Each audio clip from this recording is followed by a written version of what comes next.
Good afternoon, everyone. We still have some people logging in, so I'll wait just a couple more minutes before we get formally started here.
Okay.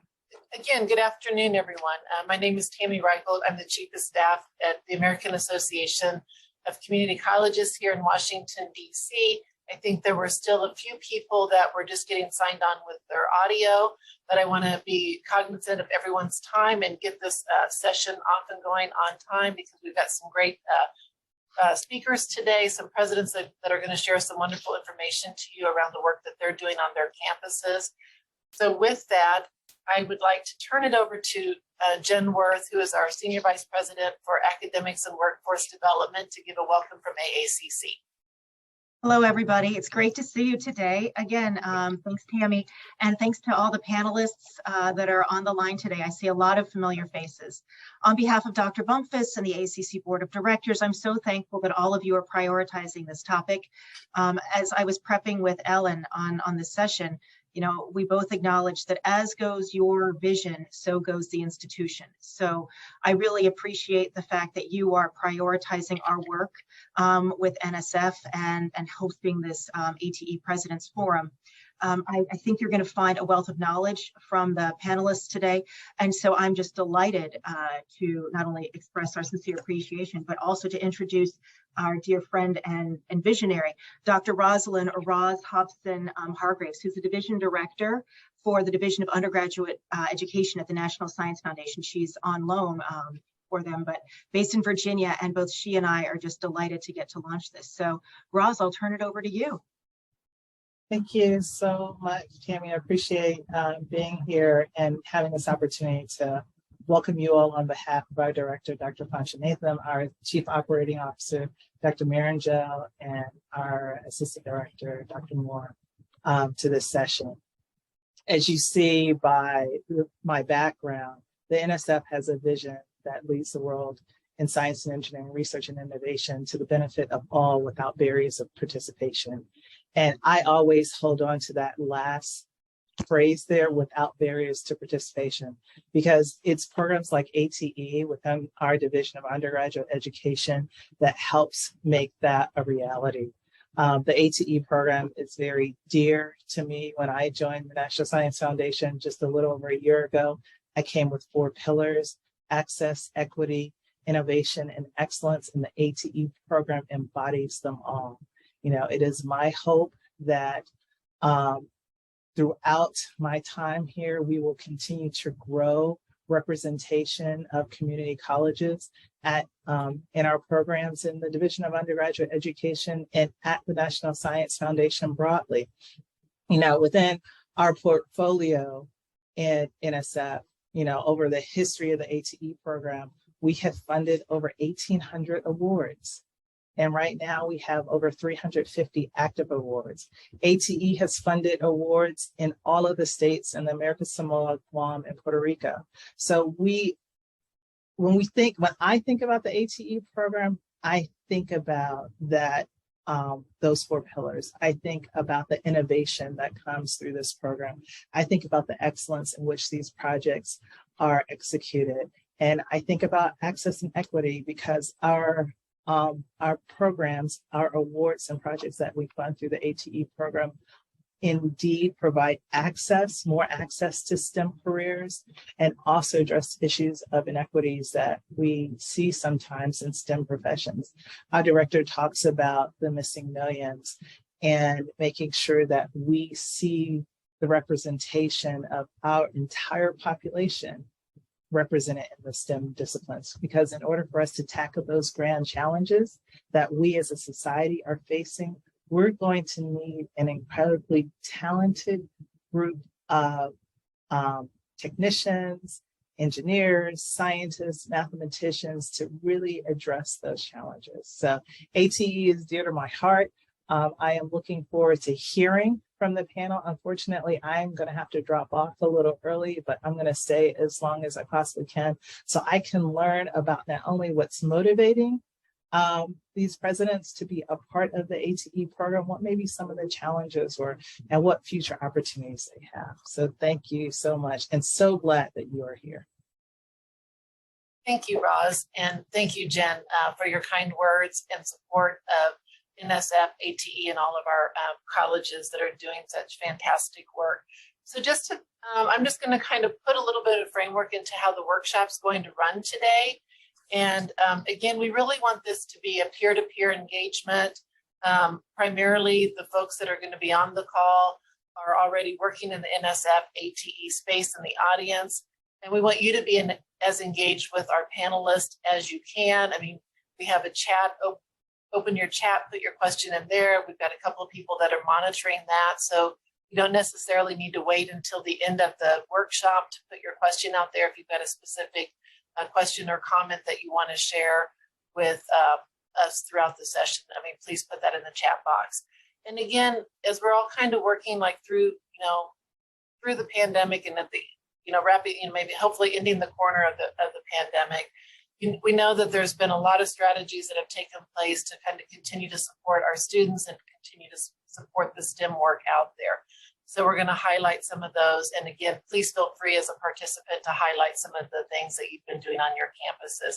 And, and some of that is going to be, around some of the grant work and some of the challenges and the struggles that we might have had during the pandemic with doing our grants, or that we see could be a challenge in the future as, transition around workforce and having staff to be doing some of this work. But we want to continue the dialogue and focus on those strategies and how we as an association can help you with those moving forward. So with that, we've got 4 fabulous presidents today that are going to be sharing some of the work that they've been doing around NSF and ATE. They're no strangers to this work, so I will just introduce them by name, but then as we kind of go into the questions, I will let them kind of identify themselves and give us a little bit of a background, and then we will transition right into some targeted questions.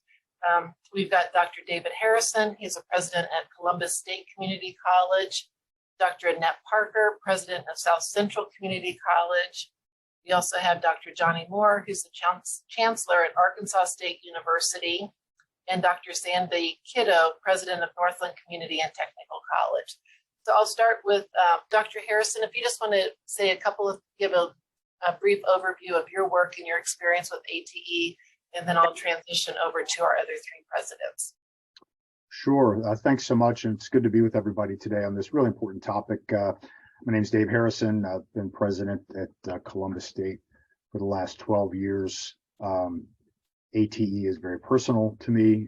In a lot of ways, my career in higher ed has mirrored the ATE program from the early 90s when I was an initial PI of one of the first 3 center grants that was awarded under the leadership of Dr. Elizabeth Tellis, who I think is with us today, and have stayed close with ATE, and ATE has been a huge part of our work at Columbus State for the whole time I've been here.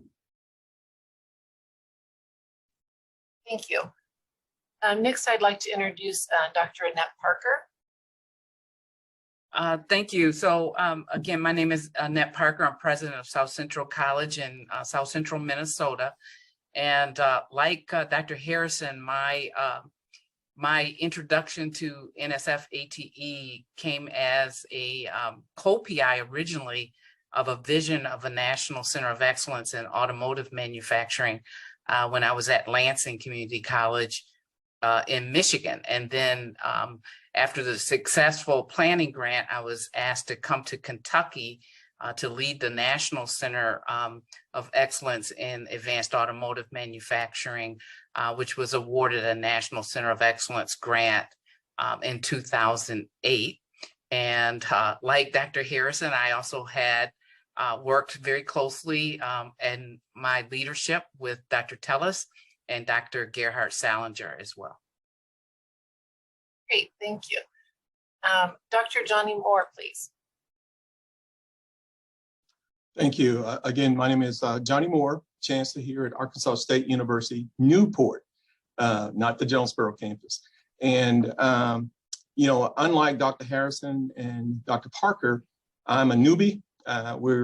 We joined, we got exposed to ATE through Project Vision. So we are a second cohort member. So I'm looking forward to getting going here. And learning from Dr. Harrison and Dr. Parker and others about what all the things are offered to us here at this institution. And finally, Dr. Sandy Kiddo. Hi, I'm Sandy Kiddo. I'm the president of Northland Community and Technical College in Minnesota. And we're Northwest Minnesota. We border North Dakota and Canada, actually. And I am fairly newbie, so I appreciate Johnny's comment on that. I am my second year as the president here, but Northland has a long history of working with NSF, and we have about 9 years of experience in different projects, but about 3 years ago, we have started the National Center for Autonomous Technology. So it's an ATE center that we support a national partnership in the new and emerging technologies of autonomous technologies in various regions. People may ask why Northwest Minnesota?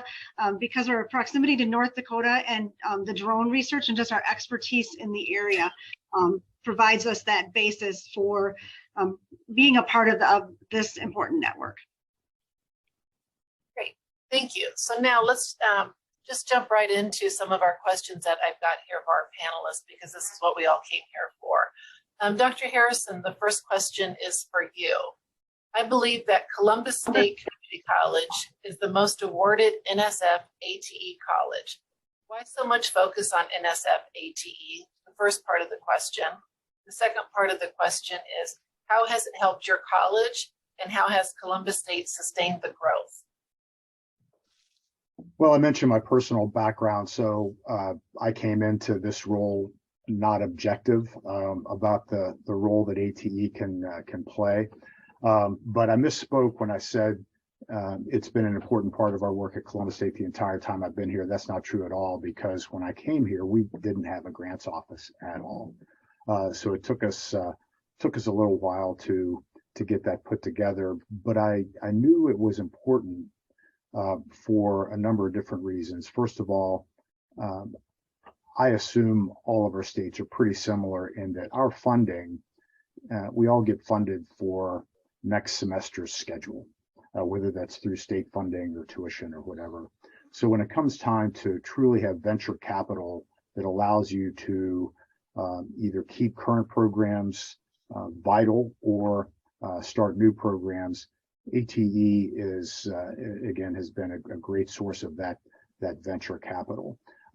And it really started to build on itself at the college to the point where we've really been able to, I think, build a culture where it's no longer a thing off to the side that we're happy to get. It's a thing in the middle of what we're focused on that's important to our strategy. So it has absolutely upgraded our programs across the board. It has created opportunities for partnerships with industry that we didn't have before and wouldn't have had otherwise. And it's been a really important leadership development opportunity for faculty and others to understand what's possible, to develop partnerships. I mean, rooms like this are incredibly important, not just for presidents, but for faculty and others. And ATE does a great job of that kind of connectivity. So It's been really transformative for us at Columbus State.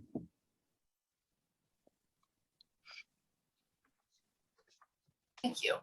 Dr. Parker, likewise, starting as a PI and continuing as a president, you've brought a successful culture of grants to South Central College. Can you discuss the rationale and how you've sustained that success? Sure. So, when I ran AmTech out of Kentucky, and being a PI at the national level, I think I've learned from a lot of really strong PIs and peers that really helped me to see when I arrived at South Central in 2013. They had done some prior work with the community to change an old electronics program to focus on mechatronics. And our employers had really stepped up and offered some funds. Their advisory committee said, hey, you need to change this program. We're going to give you the funds to do that. And they started investing in mechatronics. And then in 2013, just as I was arriving, they had a vision for an ATE center project, and it was awarded that very year. My understanding of what a PI needs to do and really providing that level of support at the college to understand the role that he needed to play to bring our program to the level of to be visible, to be something that would help other colleges around the country in developing mechatronics further has been very helpful. And so just having that support, but like David, I also needed to build up a department to focus on grants and to really make sure that you have the grant directors, you have the people in the business office to support the grants so that they can focus on the innovation within the grant and not the day-to-day management of the grant.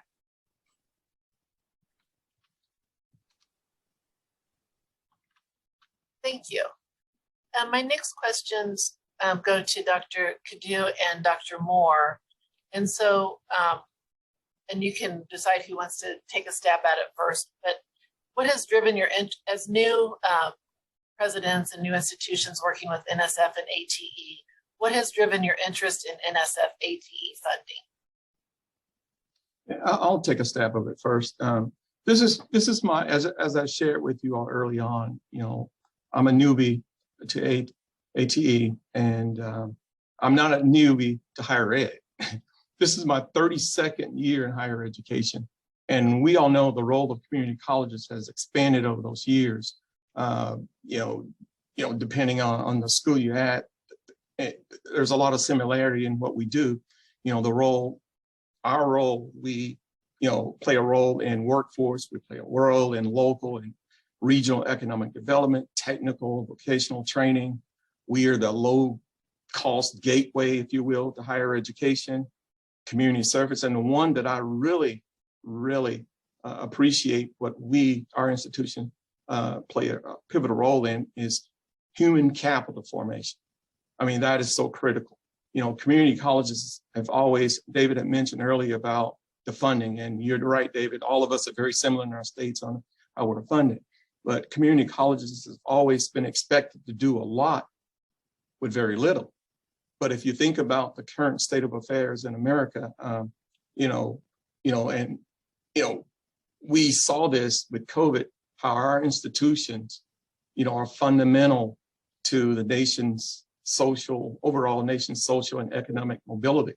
And today's knowledge-based technology economy, and you guys, I'm preaching to the choir here, but demand skill development and credentials beyond the high school level, not necessarily a baccalaureate degree. Well, if you think about that, that's a perfect opportunity for us as community college. We should be playing starring roles, community college, but there's a challenge or a drawback to that. And I think David tapped on that about funding. We don't always get funding appropriately to do the job that we do, because if you think about it, businesses have immediate needs for hiring people. Our students have immediate job needs. And like, and a lot of times, some of the initiatives and good ideas we want to bring forward, it costs. It costs. Some of the programs that we have is very expensive to buy. Some of the professors we need to hire are very expensive. And so the question becomes, where do we get the necessary funds to purchase the equipment that we need to be successful and to hire the people, the expertise that we need? We very well can't raise our tuition any kind of way because that price point will be out of whack. And so the success of our institution is going to be based upon, and I think we all know this, based on partnerships that we develop, whether that be with local schools, business, industry, other institutions, cities, and other entities. If you think about the whole idea behind ATE, it supports partnerships between two-year institutions and other academic institutions to help improve upon the education of especially folks in the technical fields. So what has steered me in this direction? Well, the best shot for us to support education of our technicians in these high technology-based fields is through ATE. That's the only way we have a shot to do what we do, because we are routinely asked to do a lot with a little. So that has been my motivation of trying to, because we don't have a grants office per se. We have someone that's working with grants, but we don't have that capacity. So we need to build that capacity. And here's an opportunity for us to do just that, as David and others have done. Thank you. Same question for you, Dr. Cadieux. What has driven your interest in NSF and ATE funding? Yeah, so it's interesting coming in as a new president to having an established ATE center. And then truly, your first couple months as a new president, you're really trying to understand things. And I think that,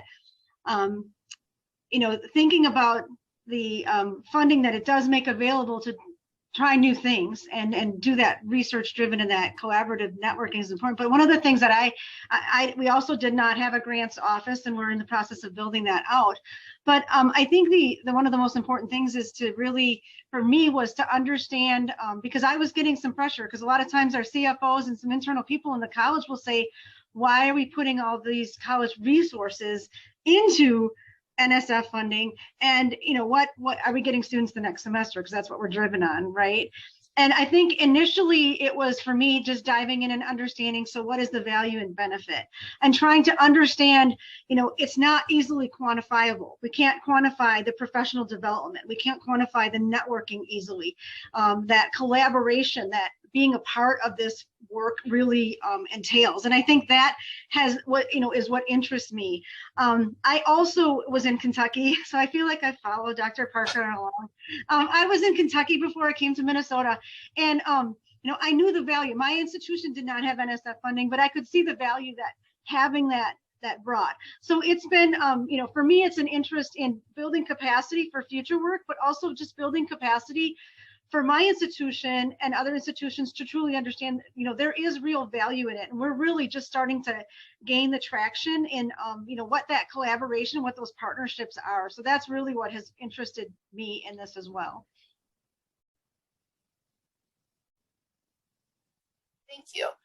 The next question, both to Dr. Moore and Dr. Cadieux, and you spoke about that a little bit in your previous comments, but if you could just elaborate a little bit more on what have been some of the major challenges you faced in building alignment between your institution's strategic plan, priorities, and NSF support, and how did you overcome them? We all know in community college, none of us have any challenges. Everything is easy. Everything is like eating ice cream and cake. No, every institution has its very own challenges or opportunities.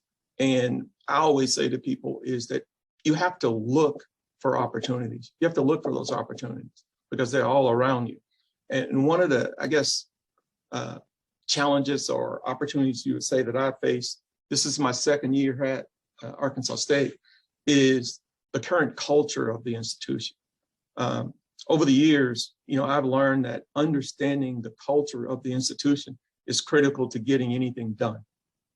I mean, in my first presidency, you know, I'm president, I can get things done. Well, I've learned over the years, sometimes it might be the right thing to do, but it could be the wrong time to do it. So understanding that culture is important. And so when I came to this institution, I didn't look at it as a challenge, I looked at it as an opportunity.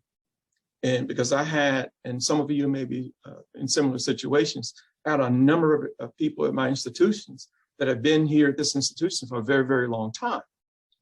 Several people, this has been their only job their entire career, and it's been over 20 some odd years. So you can know things are just set in certain ways. And a lot of times people just don't know what they don't know. And also saw, but that was an opportunity. Also saw that there were pockets of great things happening across the institution. Opportunity. We also here at this institution was working in silos. You know, some wonderful things would happen, but people didn't really understand how that relates to the big picture, the overall vision of the institution. I saw that as an opportunity. I took over shortly after COVID had taken place. So I moved in here. Opportunity. We all know COVID forced us to do things we didn't ordinarily do. And when I got here, we were 1 year away from establishing a new strategic plan. Opportunity. So my point is, you have to look for those opportunities. Yes, you're going to have challenges, but you can overcome them if you're looking for those opportunities. So what did I do?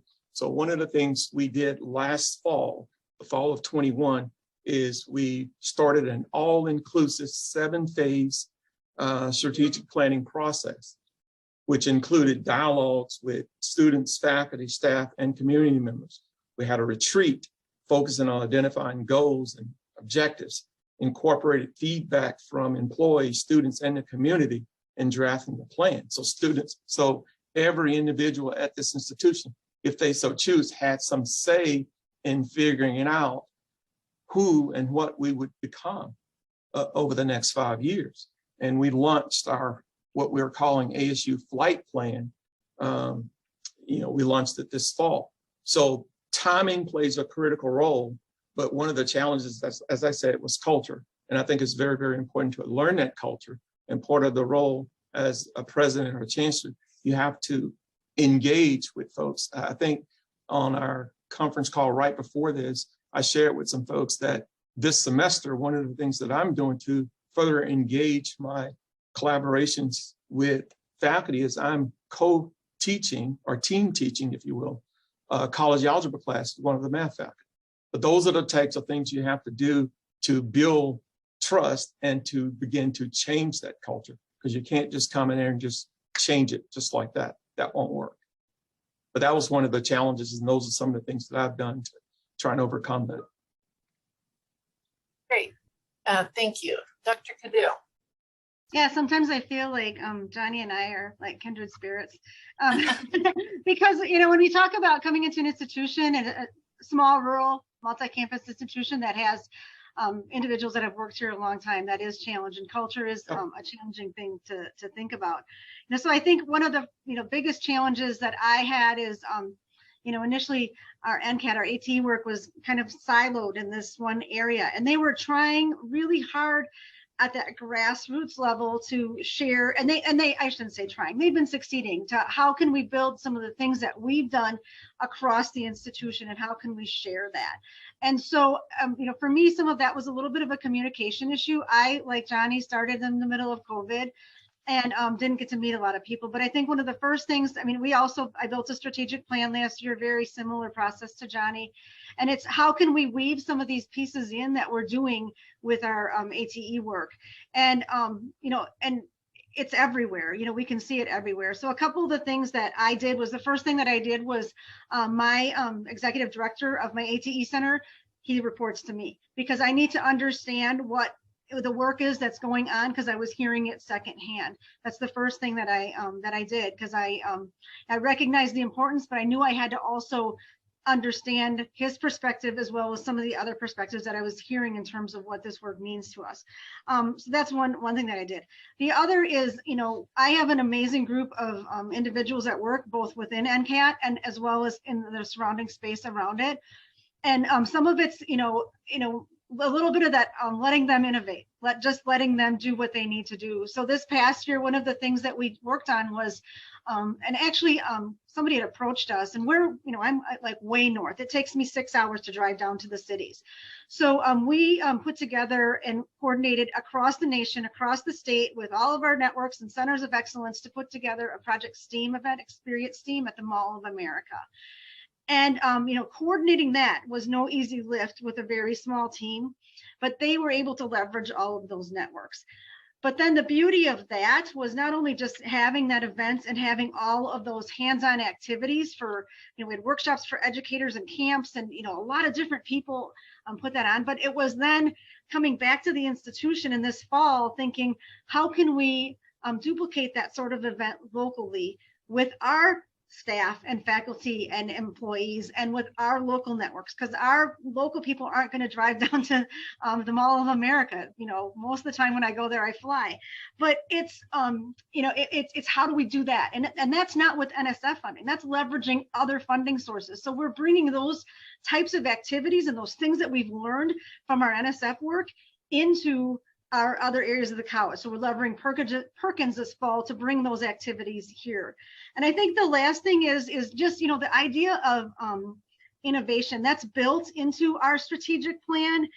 And, we would have never been able to do some of the, the developing the virtual reality that we have, and then sharing that across all our different disciplines, the competency-based education curriculum work, the digitizing work that we have done through our NSF work. But then beyond that, it's also then learning about what it takes to do that. So then we can duplicate that across the institution. And I think that is the benefit, that it's hard to, monetize and put a dollar value behind, but that's really has been the benefit for Northland here, and how we've, integrated it. And, when you talk about, how do you overcome them? And it is, it's a lot about understanding. It's about being present. And it's about having those, conversations, and then sharing that broadly with the college culture. I share it out with the community as much as I can, that, hey, we're this, small college in Northwest Minnesota, but we have a lot of really great things going on. And even our local communities, we're not necessarily aware. So that it's been a strategy for mine to really make sure that that's important. Thank you. So now we're going to kind of transition into the next portion of our workshop, where I've got a series of questions that I'm going to ask each one of the panelists to speak on. And as we move into this portion, if anyone from the audience has a question, please turn your camera on and raise your hand, and then we'll call your name out, and then you can give us your name and your institution, and then ask your question to either all the panelists or a specific panelist. And also, we're a small enough group, so if you all want to put your camera on, then we kind of get a sense of who we have in the room, and I think that'll be helpful for all of us. So I've heard kind of like three common themes from our four panelists today, and infrastructure, faculty engagement, and really working with industry partners and your communities in doing some of this work. So my first question is, and Dr. Parker, I'm going to throw this one out to you first, and then I'll work my way around the panelists. But as we were talking about infrastructure, what infrastructure is needed at the college to successfully support the application and implementation of the federal award? And then the second piece of that is, what strategies have you employed, and what guidance can you share on how to prioritize and build this capacity? Well, first of all, I think I'm going to speak to a couple of things that have been said. When I arrived here, we did a new strategic plan as well, and we just redid it a couple of years ago. But in that plan, you really have to make sure that you're focused on your KPIs, and we really look at as a system of colleges and universities. Sandra's a part of the same system that I am, We have some statewide goals and we have college goals, right? And sometimes our legislature has goals for us. And we kind of put them all under our KPIs so that we can really focus that whether we're meeting the chancellor's goals or the state legislator's goals or our local goals, they're all tied to the same KPIs. So we're not doing a bunch of things. We can focus on what our priorities are as an institution, and then allow everyone to plan from the ground up and from top down as well. And then I always tell our college that you know your values based on where you put your resources. And so then to tie budget to that, okay? Sandra mentioned innovation. Innovation is one of our 7 values, okay? And so our ATE project has driven a lot of innovation. You know what? And it's provided vision to other divisions and other departments about what might we do, okay? So once you start thinking about that innovation and how you can further how our colleges and universities meet the workforce of the future needs, you've got to have the infrastructure in place. So I built a grants department, right? And then you've also got to put some folks that focus on grants in your business office to deal with the reporting and have a separation of duties there. And so we made sure we did that, but we made sure we got a grant writer, but also someone, I have a vice president of strategic partnerships. And so when the faculty and staff have a vision of how they want to do that, they can bring together our partners, our business and industry partners, and help them envision all of that. But if a grant comes to the college, it goes through a process that the whole college is committed to get to approval. We are not going to do every grant that comes up. It needs to be focused on what our vision and our values are and where we want to go as an institution. And so, and then we also need to look at the capacity. So I'm going to talk about a whole different grant that we just received that we're pretty proud of, and that's Title III. And 2 years before we submitted this Title III grant that's focusing on adult career pathways, we weren't ready as an institution for that grant. And through our grant office, we could identify that we weren't. And we put measures in place so that we were ready for it, and just a year ago received it. And so building that capacity at your institution to really look at the grant opportunity, what it means for your college, how it's going to move your strategic priorities is critically important. And Johnny, you talked about culture. Maybe, you know, it's not the right time and you might need to wait a year or two to go after it. But you put things in place so that when the time comes, you're ready. I hope that helps. Yes, it does. Thank you. And I keep going on mute because, you know, being in DuPont Circle, we've got sirens all the time. So it seems to be a busy day with the sirens. So it takes me a minute.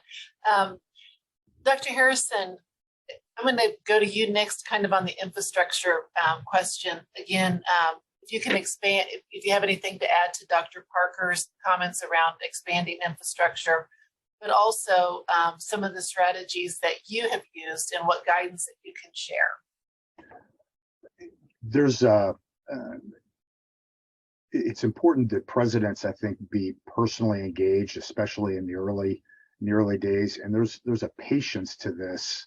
You know, as presidents, I think we always struggle between sense of urgency and required patience, and those things are often in conflict. But you know, we've had some success at Columbus State, but I got here in 2010 and we didn't get our first ATE grant until 2014.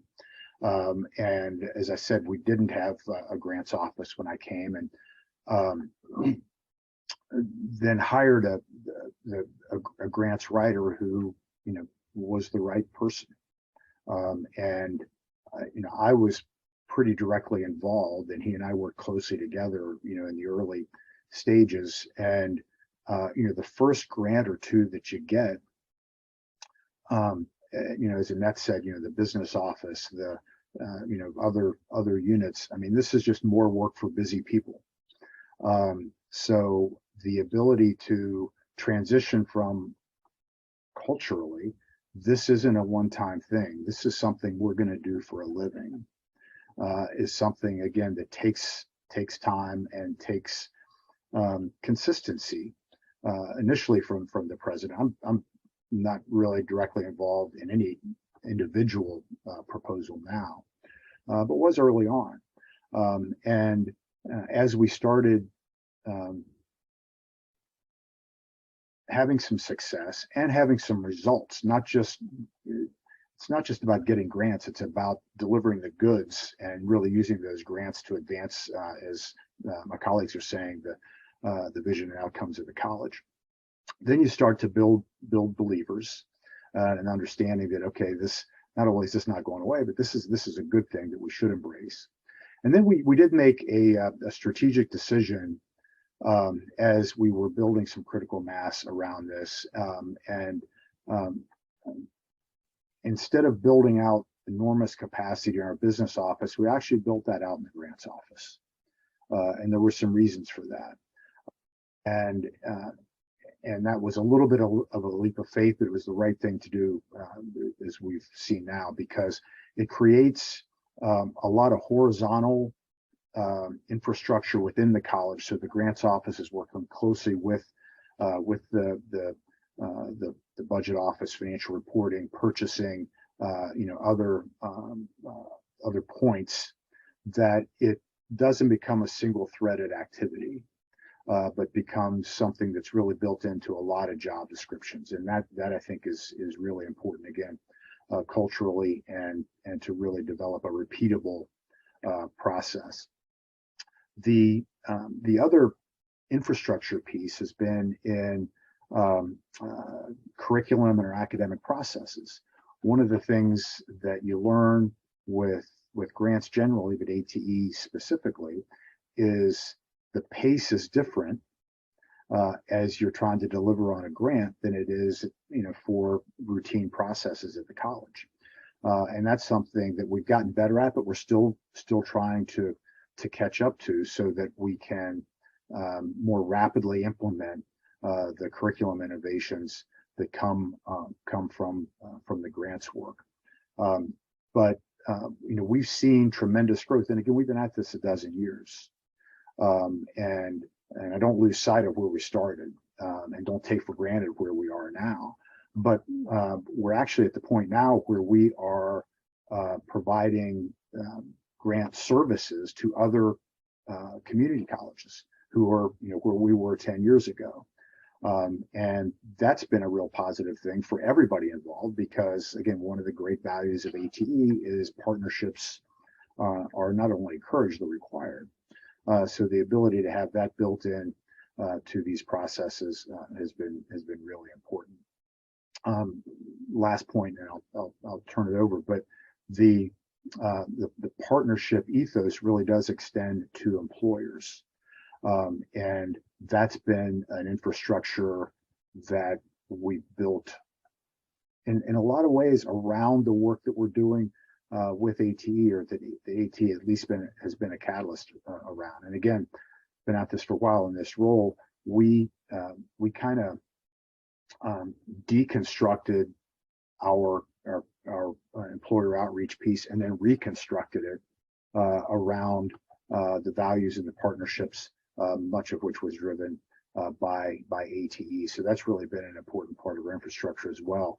And all of this comes together, frankly, to give us a lot of confidence and to develop some real infrastructure for other awards, not just through ATE, but through, we were the only community college in the country to receive Investing in Innovation Award from the U.S. Department of Education a few years back. We've got a philanthropic culture in Central Ohio with a lot of corporate philanthropy that we've been able to build on this to develop public-private partnerships that really have created a sustainable process. So, but it all started with an empty office. I mean, again, it wasn't that long ago where we didn't have what I'm talking about, but these kinds of investments really can be a force multiplier. That the president really does have to stay the course, because there were several times when I had to remind folks that, yeah, I'm serious about this. This isn't going away. Thank you. And again, to continue on the conversation about infrastructure, Dr. Cadu and Dr. Moore, you both, mentioned about some of the things that you were working on in your campuses as you developed your ATE programs and put together your grants. So I want to ask you, kind of the same question about what infrastructure is needed to successfully support the application and implementation of the award. But then I also want to add to your kind of the second part to your question is, does entrepreneurial thinking play a role in the leadership and capacity building needed to support a culture of grants? And I think both of you talked about some different ways that you're being very strategic and entrepreneurial, working through the process for an NSF ATE grant without a grant office. So I would like to pose those two questions to both of you and then open it up for Dr. Harrison and Dr. Parker if they want to add anything after your comments. So Dr. Cadu, let's start with you. So, I think from an infrastructure standpoint, I'm a small college, and typically at a small college, you have people that wear multiple hats. So while we don't have a grants office, we have the grant activity taking place in multiple areas. I think one of the things that's really critical is we do have in our business office a grant accountant, somebody who can handle the budget, all of that sort of thing. Like Dr. Parker, we also have a process in place for when a grant does come forward. It's vetted, with the appropriate people so that we can think about, does it strategically align? Are we ready for it? Do we want to do this type of work? Because we can write for grants all day long, but sometimes they're a lot of work for not the benefit that we're trying to seek. So that's, I think, really important. I think the entrepreneurial part is what, makes us unique. I shouldn't say us. I think it what makes people who do this type of work unique, because sometimes, when I think of entrepreneurial thinking, I think of, that strategic risk taking, I think of problem solving, I think of out of the box thinking. And, sometimes we have to do that in order to make progress. And I asked our John Beck, who's our PI and our executive director of NCAT, and he said when they first started, because our first grant work was evolved around developing a drone maintenance program. So somebody who could repair, the technicians who could repair the drones that we now see. And granted, this is 8-9 years ago, when this was like, people thought we were absolutely crazy. Why would you need that sort of training? And it's that saying, no, we can see in the future, we're going to need this sort of training for people. And I think that's part of that entrepreneurial thinking, because it could have been, we could have developed that program, developed the things along with it, gone through all this, things, and maybe it would have never taken fruition. And that's okay too, because there's a long, there's a lot of learning that goes on with that and a lot of other applications. But, we think of it now as, we were the first college to start, community college to start a drone repair. So somebody's got to fix the stuff. And, now when we see that we have a lot of, autonomous technology everywhere, that whole network, and having the foresight and that entrepreneurial thinking to take that risk to say, this is what we should absolutely be doing, I think is critical for, whether it's NSF ATE work or just, moving forward as an institution and making sure that we have the trained technicians of the future. So, when you say, does entrepreneurial thinking play a role? Absolutely. And I have a group of people that are entrepreneurial thinkers, and they're always trying to think of the what next. And that, goes, their partnerships with all of our employers. We are really close to an Air Force base, so that's a natural partnership for us to happen in that autonomous technology world. But, you have to have the infrastructure too. And the infrastructure is not just the grant office. The infrastructure is the people who are driving it and those innovative thinkers, and then having, leadership saying, yes, it's okay that, we're going to take some risk. It's going to be strategic risk, and we're going to learn from it. And it's, we're going to keep moving forward and make that progress. The only thing I would add to that, I go ditto. all of the comments have been made. But the only thing I would add is that one of the things that we've learned, I mentioned to you all about culture starting out. And one of the things that we've learned at our institution is that we cannot be everything for everybody. And it goes back to what Dr. Parker was saying about priorities. We've learned to focus our priorities. And through our strategic planning process, we've learned that, again, we can't do everything. And we've learned we have an overall institutional plan, and each department were required to align their department plans with the plan of the institution. Very simple things. And to tie all of that to the budget. And so now people are beginning to, as Sandra was talking about, think entrepreneurial, thinking outside of the box. And it's very challenging sometimes, especially I've been fortunate to have worked at small rural colleges, large multi-campuses, and now I'm working within a system. And each institution is unique and different. But what we're learning to do at our institution now is to think outside of that box. Because as chancellor or president, I've created that environment where people believe that it's okay to think differently. It's okay to bring an ideal.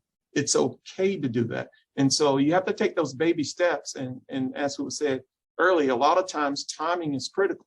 It could be the right thing to do, but it might not necessarily be the right time. Now the timing is right, but it took some planning to get to that point. Thank you. The next question I have, and Dr. Harrison, you kind of mentioned this in your opening, in one of the first questions I posed to you about the importance of faculty. This is providing you with the opportunity to develop your faculty and provide professional development for them. And then I think all three of our panelists have also talked about the importance of faculty. So the question I have for you, Dr. Harrison, and then I'll pose it to the rest of the panel is, how have you promoted an increased faculty depth of engagement with your industry partners to support new technician education programming at each of your respective institutions? That's happened, I think, more organically. And as we've had, some initial faculty step forward in PI or co-PI roles or support roles in different grants, when their colleagues saw what they were doing and what that led to, one thing kind of led to another, and it really has opened the door for faculty to work both more closely with one another, including cross-disciplinary opportunities, work more closely with employers in some really in-depth ways. We've got some really good examples in that regard. And importantly, especially in Columbus, Ohio, work closely and in depth with our university partners. And we've got, again, really good examples in that regard. We talking a lot even here about the ATE proposals that we've led, but we are partners on other proposals too, where our faculty are being invited in, including with a place like Ohio State and those kinds of things. So, and again, none of this starts, you don't start there, but building to that point, I think is important and is part of the entrepreneurial mindset, because it's not just about taking risks. It's about coming into that with a vision for sustainability and scalability, and helping faculty understand that how these things fit together is important. It's like I said at the top, it's been a great leadership development opportunity and a really good lab for how we ought to be working together anyway. And we're starting to see a lot more of that even when a grant isn't involved. And Dr. Cadill, do you have any additional comments? Do you have some comments to think about your? I echo that as well, because I think, that organic growth is probably the most critical to be able to, engage at that level. And and it kind of happens naturally. And I think, and not necessarily naturally, there's also the design of the whole ATE and NSF process of that whole mentorship and the building of those partnerships across the nation. And I think, once you start to see some of that, then you can build that. And we're, like David, we also help a lot of other institutions partner so that they can start at some of these smaller awards. And I think what's really important is some of those smaller awards, although, that doesn't seem like a lot of funding for a lot of work, that just starts to get you going. And I think you have to, I always talk about the long game. You have to think about the long game in terms of where it's going to go. But I think that a lot of those partnerships happen because, we may be working with a college in Kentucky and a college in California and, another college, in Georgia. And then those faculty make those relationships and understand each other. And then they can, call each other when they have other questions. And that just blossoms from there. And that just, continues that growth of, how do we, we can't do it all alone. How do we share our resources and share our knowledge across this whole 2-year space and 4-year and, university space as well to really advance, the mission of creating more trained technicians, understanding our emerging fields, understanding what skills we may need to be working with for, within our institutions. Dr. Parker. I would just add, I appreciate everything that David and Sandra has said. Another example I think I'd like to provide is that I think when you start these efforts, and I'm sure David has seen this as he built a culture and a capacity at his institution, those successes led to more successes. And it led your faculty to realize that they can vision having something very similar, and it's okay to move that forward. And you have the supports, the mechanisms in place at your institution to do so. And it wasn't always that way. When I first started, there were people at the college say, why are we doing all these grants? And they didn't understand. And the other thing that my institution didn't have that I should mention is we weren't doing anything with indirects. And the indirects help support the other departments in your college that are supporting the grants, right? And to help you build that capacity. And so, I had to share the vision and what it meant to our college to be able to build that capacity to do that work. And also recognizing, and I think we're all dealing with this, decreased state funding and how we have to be fundraisers for our institution. If we're going to take these great ideas that come to our faculty and say, yes, we can do this and we will support you, is by building the capacity to do so and say, you know what, we're unleashing you. It's okay to do it. Dr. Moore. And the other thing, I think my colleagues nailed it this one. The other thing is that I would add is, it's amazing when you get that momentum. Once you get that momentum, then it becomes easy. And then others start looking and saying, man, you guys are doing this, it's part of our role is to set that tone. Remember, that's why I brought up this idea of culture early on, because once you set that tone and develop that culture, then it becomes easy because people want to attach themselves to winning teams. And so you make some layups, as I say a lot in my cabinet meetings, you make layups, the rest is you develop a flow, and the rest is easy. Thank you. So now I'm going to transition into really opening it up to the rest of the participants that are on the call today. We've got additional established presidents in the audience, as well as our 4 panelists that you've already heard from. So I'd like to open it up to any of those presidents that are on the call now, if they want to add any comments or additional strategies based on kind of the facilitated questions we had.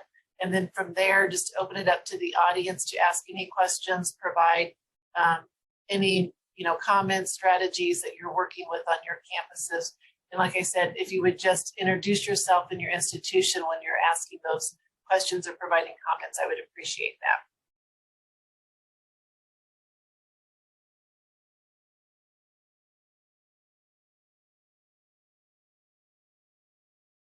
So don't be shy, please jump in.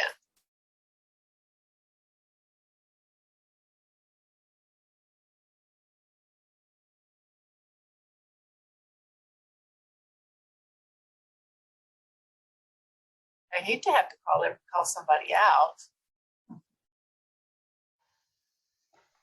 Okay, so you didn't have to call on me. Okay. This is Thank you, Dory Dory. of Central State College in Mansfield, Ohio. I want to share what Dr. Harrison has indicated before. I mean, it looks like most of us who are really involved with the NSF ATE stuff is because we have been either a project coordinator or a PI or involved with NSF in some sort, and that we decided that, hey, this is a very good thing for the institution that we need to participate in. Personally, I've been involved in NSF and in $40 million worth of grant when I was a director back in the day. Okay, and now again, I found the importance of establishing grant office. So we have that, and we're doing that. And so we've been doing it for several years, just like Dr. Harrison indicated. Ever since I came here, the grant office started. I just took it to the next level because of that importance that we base that on. As also been indicated, we need a lot of additional personnel, and that grants help us take care of that. So that's very helpful to us. The other things that we're doing here under the leadership also of Columbus State is that the Intel company is coming to Ohio, and now we're building on that capacity and to deliver for them so we can take to the next level.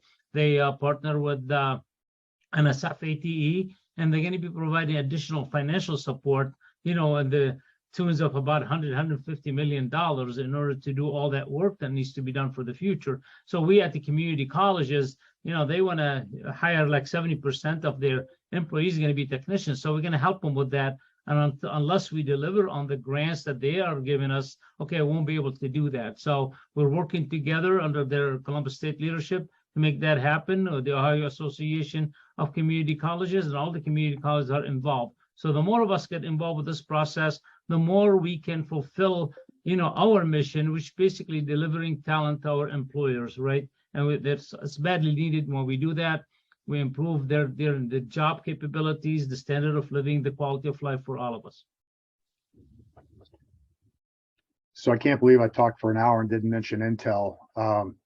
I appreciate Dory bringing that up because it is something that's been top of mind in the state of Ohio. And I think it's a really good example. As Dory said, NSF and Intel are partnering to provide resources to do exactly what those of us in this virtual room do for a living.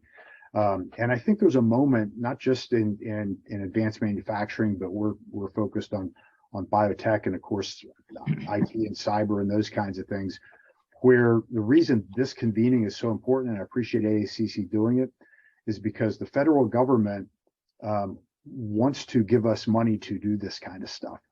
And we've got to make sure that enough of our colleagues are taking them up on it so that it can continue to expand. We've got to bring our friends along and really build an infrastructure at the state and national level, but it starts in our institutions so that we can take advantage of this funding. And we're talking about NSF here, but the CHIPS Act and the Infrastructure Act and the Inflation Reduction Act all have opportunities for our colleges to access federal funding. So getting good at this and having this as a value of our institutions, I think works to our individual institutions' advantages, but also to our national movement. Great, thank you. Beth, I think you had your hand up. I did, thank you. This is a question for Dr. Parker as well as Dr. Moore. I'm with the Community College President's Initiative in STEM, a newly funded project through ATE. And both of you mentioned the importance of culture and capacity. And this is a chicken and egg question. Like, what do you think is more important? What do you try to achieve first, that cultural change or building capacity? I know it's a tough question.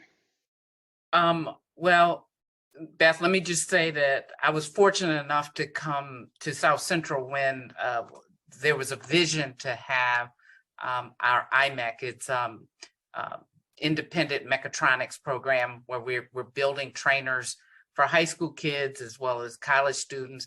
It was really helpful during the pandemic because you could take home a kit and build a mechatronics system. But let me just say that I think that the vision, the culture needs to start with a conversation from the president about the vision.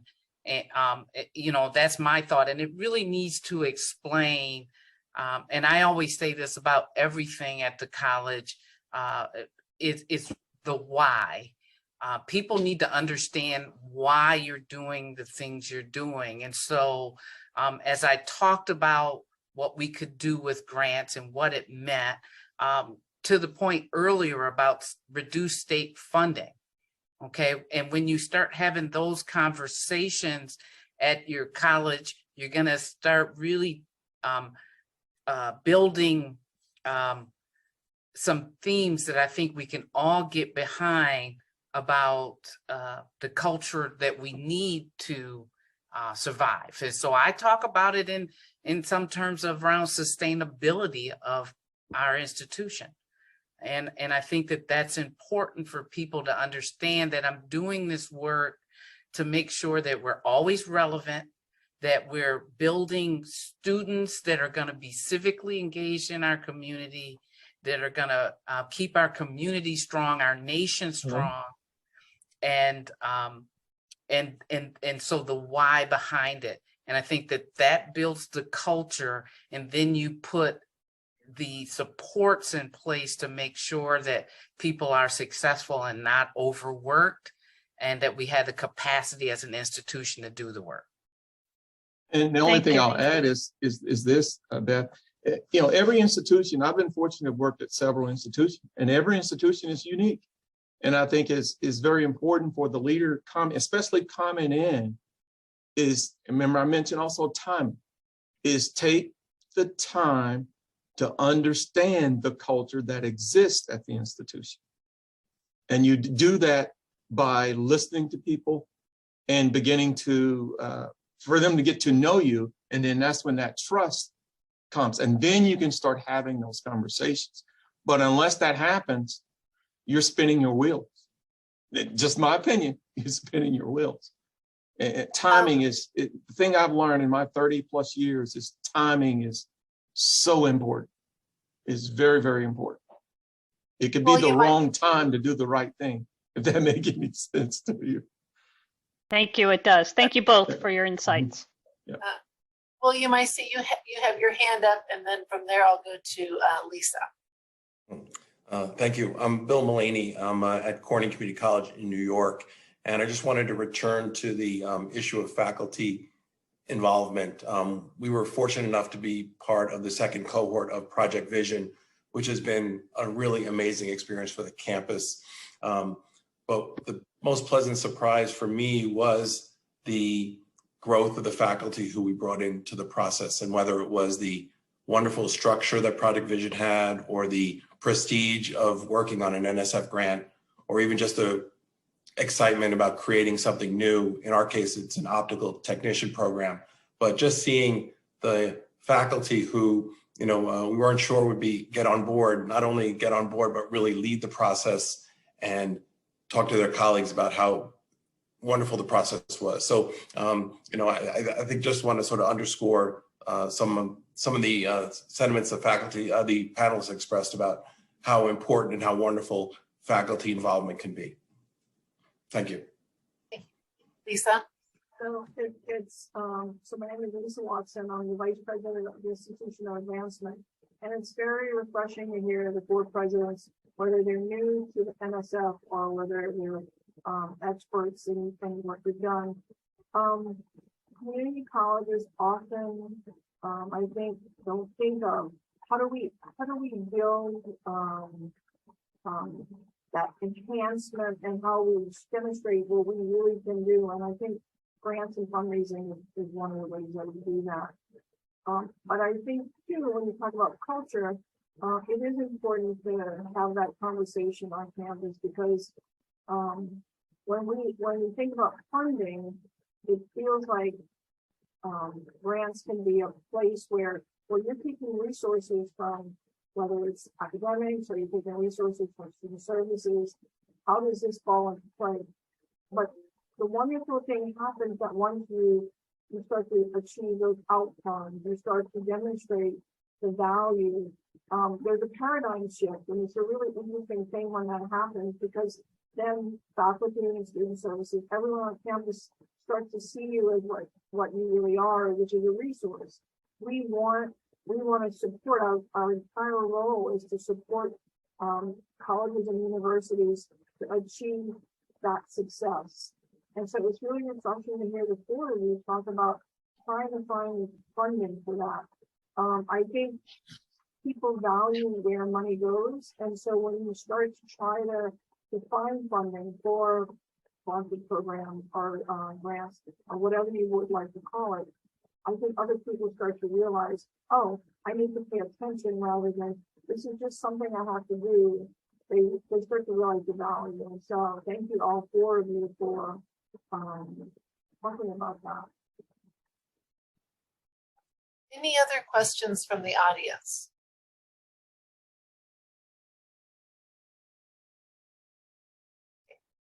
Dr. Cadieux, I'm going to just turn to you to see if you want to add any comments around the question that we had earlier around culture and capacity, which happens first, or if you have anything to add around, the faculty engagement piece. Yeah, I agree. Culture is important, and culture and capacity. Which one comes first? That's a hard one, because sometimes you're building capacity as you're trying to change culture, or vice versa. But I think the culture of having that faculty and staff involvement is critical, because you can't drive this from the top down. You can't say there's NSF work, we want to do this. You have to have that grassroots, in my experience, then it's really going to take traction. And I think that's what's special about our project and our work here, is we have had that. And unfortunately, when I came in, it was a little shaky on, are we going to have leadership support? And that was where I had to really come in and dig in. So I think just it's continuing to expand on that culture of that being okay to innovate and being okay for our faculty to try new things, but then also building that capacity and those structures, so that when they say, okay, my program's in trouble, I need some resources to be able to sustain my program, or I need resources to do something different. It's building that capacity of here are those resources, here are the people that you need to do that can connect you to NSF work or other grant work or other types of resources within or outside of the institution. That it's going to be critical for us in the long run, and I think across the 2-year space. Great, thank you. So I'm just going to kind of transition to kind of keep us all on schedule. It looks like we're running pretty close to our time here. I'm going to transition over to Dr. Parker to ask you to provide some closing comments and reflections on behalf of the SIPI STEM project, and then if you have any additional closing comments as part of this panel. Thank you. I just wanted to share that I'm currently on the National Advisory Board for the SIPI, or the Community College President Initiative in STEM Education, that has a leadership team in regional networks. And the goal is to galvanize and support community college leaders, presidents, trustees, vice presidents, deans, and faculty to prepare ATE proposals and to implement and sustain ATE projects. We plan to build on the strength of a lot of good work that's been going on for a number of years. Things like Mentor Connect, Mentor Links, Mentor Up, fortifying community college education, and pathways to innovation that educate faculty about ATE funding opportunities and provide ongoing support in proposal development. CCPI is also collaborating with our premier national associations that support and advocate for community colleges. We're partnering with the American Association of Community Colleges, AACC, the Association of Community College Trustees, ACCT, and the League of Innovation in the Community Colleges. We have one of our directors here, Beth Hawthorne. You can see she's got CCPI STEM there in her title. So if you want more information, please reach out to her. David and I, and also Sylvia Jenkins, who I think just boarded a plane, so she had to log off, all serve on the advisory board for SIPI STEM. We're excited about, I forgot who mentioned it. I think it was David, that we really need to make sure that we're answering the call as community colleges around the need for the future workforce. And we have a really important role to play. And so all of the other organizations that I mentioned, as well as SIPI STEM, are important tools to help you all, to help others, answer the call about how we address the workforce of the future. And I think community colleges have a lot of the answers. So thank you for that, and thank you for the time. Thank you, Dr. Parker. Next, I'd like to introduce Dr. Razul Dasman. I apologize if I've mispronounced either your first name or your last name. He's the president, CEO of Pivot for Change Consulting, and he serves as a co-PI on Project Vision. Would you like to provide us some closing comments and reflections on behalf of Project Vision?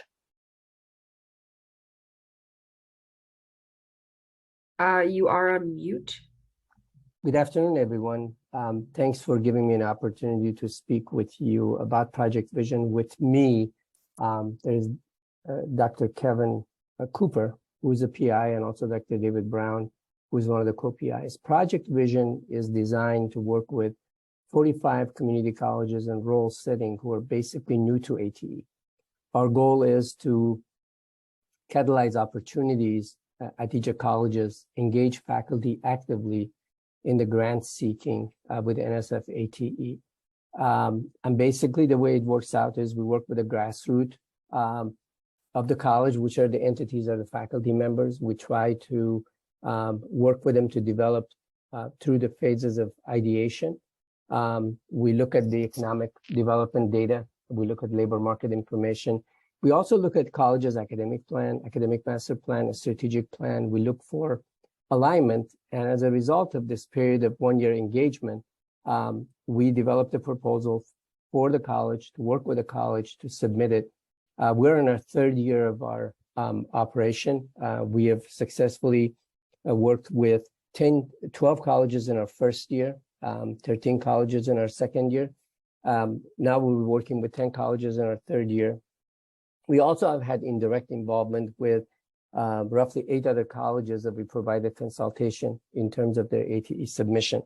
As again, ATE values collaboration from faculty, interdisciplinary collaboration, and exchange of ideas and interaction. Project Vision promotes those, and we work on capacity building. So we don't work with colleges for one-up, simply submit one proposal and then forget about it. But basically, we look for multiple proposals coming down the road, second, third, fourth year. We work with MentorLink, Mentor Connect, and SIPI, and Force.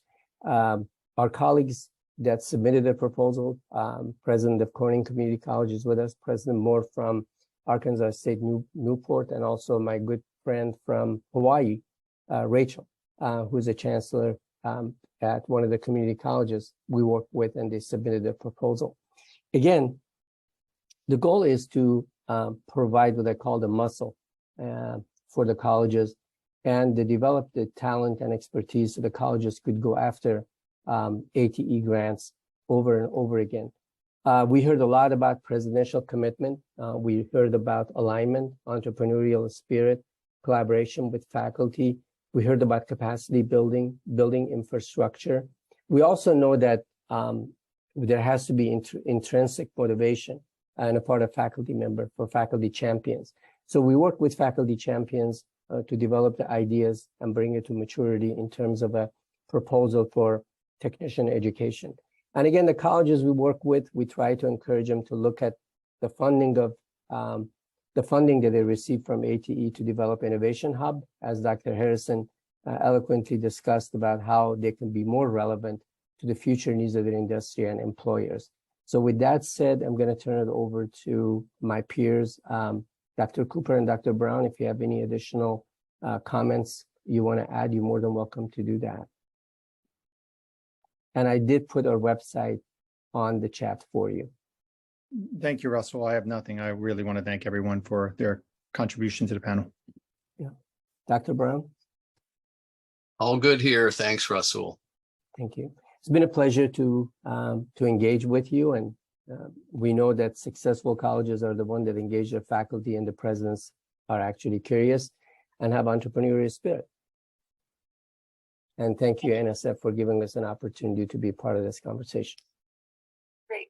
Thank you. I appreciate those comments. And just kind of as I'm going to spend the last few minutes just doing some closing up for this workshop and give you some additional items as we transition into the ATE NSF virtual workshop and an in-person event next week. So just kind of in follow-up, we will be holding 2 follow-up ATE office hours, which will be a virtual discussion session to continue this conversation that we're having today.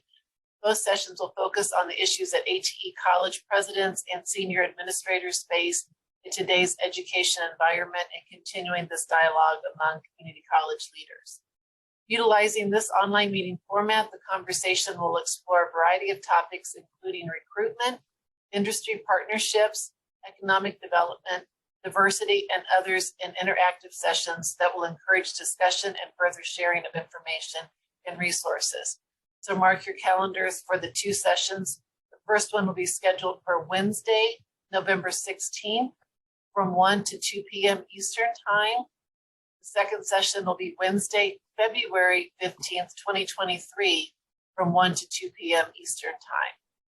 This information is being posted in the chat window with the links to register for these follow-up discussion sessions if you're interested in attending.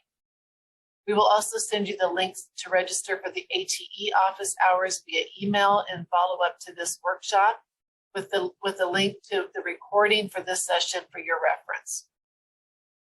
This workshop was held in conjunction with the 2022 ATE conference, and the conference will feature a virtual track of sessions on Friday, November 4th from 1 to 4 p.m. Eastern Time. Many of you indicated you would like to be registered for the conference virtual track, and we will be sending you login credentials for that virtual platform next week. If you did not sign up to attend the conference's virtual track and would like to do so, please contact Ellen Howes. She has put her contact information in the chat window, or will be putting it in the chat window for that purpose. Certainly, if you have any questions about the event, she'd be happy to address them as well. Finally, we want to thank you all again for your time and support of today's session. We have a very brief evaluation survey we would like to share with you to determine if this session was helpful to you and what other tools and resources might be of assistance. Ellen, I believe, will be putting that evaluation survey into the chat window. So if you don't mind clicking on that link to take this brief survey as you exit the meeting, we would greatly appreciate it. And we'll also send the survey link in our follow-up correspondence. On behalf of AACC, Project Vision, SIPI STEM, we thank you again for your participation this afternoon and hope to see you all online for the virtual track of the ATE conference on November 4th as part of the follow-up ATE office hours coming up again on November 16th and February 15th. So with that, I would like to thank you, my participants, especially our panelists, Dr. Moore, Dr. Parker, Dr. Knud, and Dr. Harrison, for giving great insight to the work that you're doing on your campuses and how all of our community colleges can support the NSF ATE work. Again, thank you very much and appreciate it. Good to see everyone. And I will give you back 6 more minutes of your afternoon. Bye, everyone.